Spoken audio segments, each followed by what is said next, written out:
do a lot of work.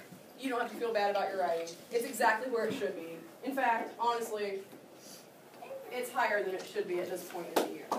But for us to get up to those other levels, we're going to start reading.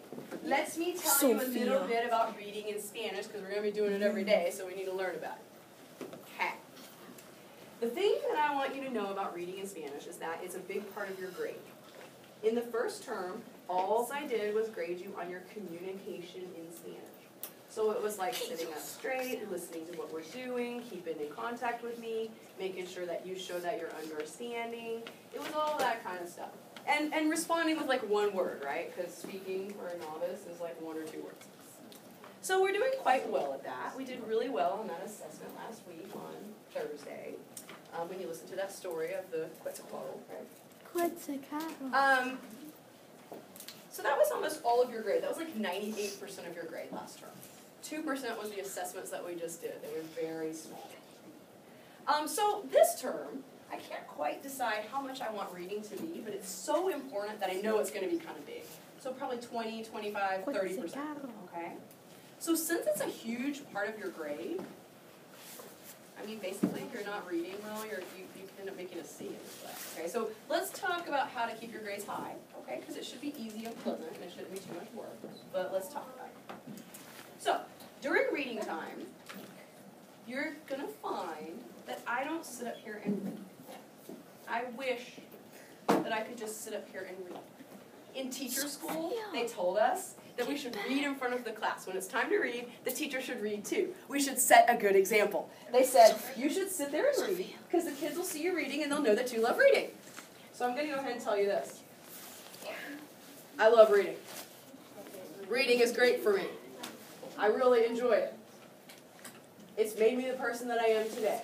I was just thinking about that this weekend, some books that have meant so much to me. However, I'm going to forego the pleasure of reading in Spanish because I care so much about your development. So it's almost like I'm loving you guys more than I'm loving myself.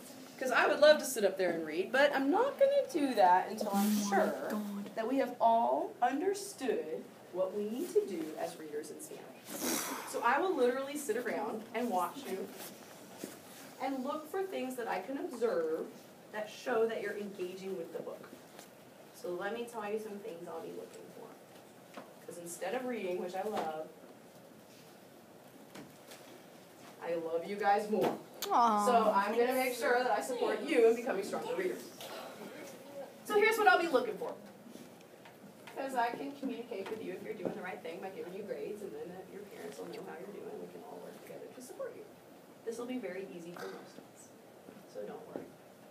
I'll be looking to make sure that you are eventually, in about a week, that you're able to gauge yourself as a reader, and you're able to find books that keep you reading, that are interesting to you, and that you can understand most of the book. Most of these books here are like at a kindergarten and first grade level. As the year goes on, we'll be mixing in harder and harder books. But right now, we're all beginner readers, most of us in Spanish. And so we're just going to be using these very simple books. So over the next week, I want to see you going from kind of not knowing what books to pick. Like today, it might be kind of a mystery.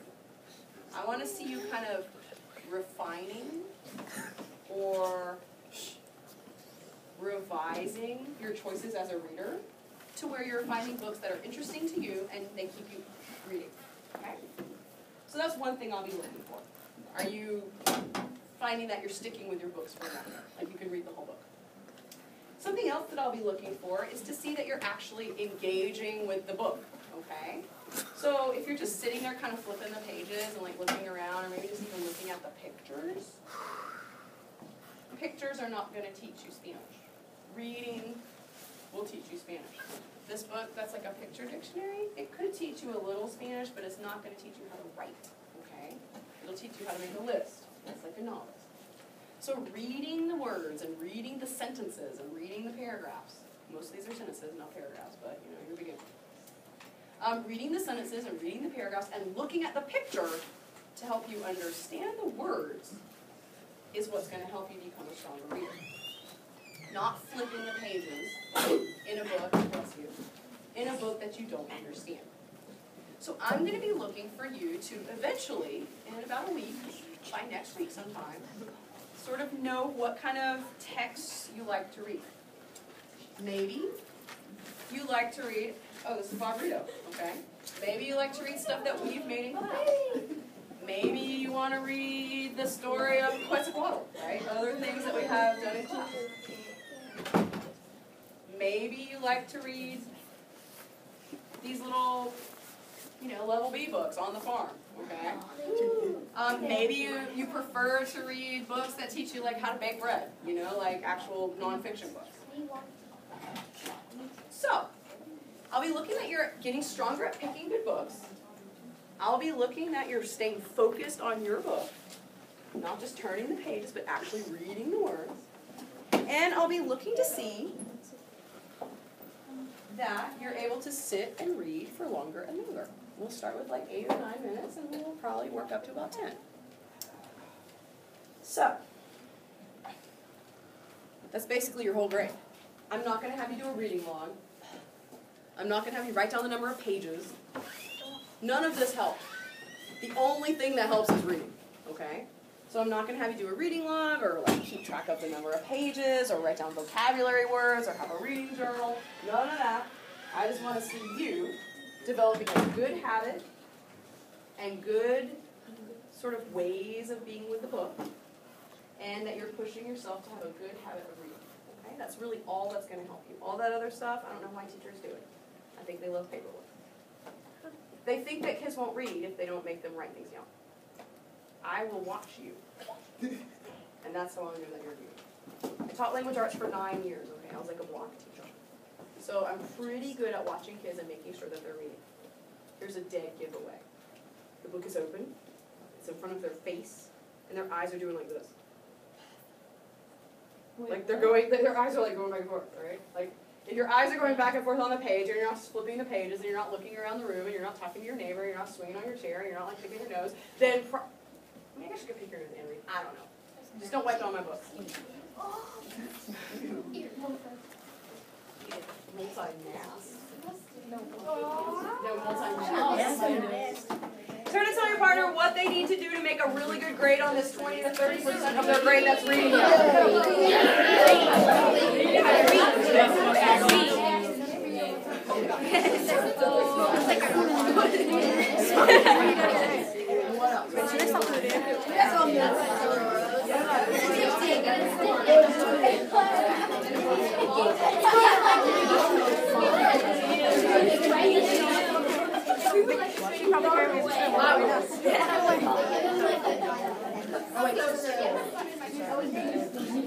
Well, that was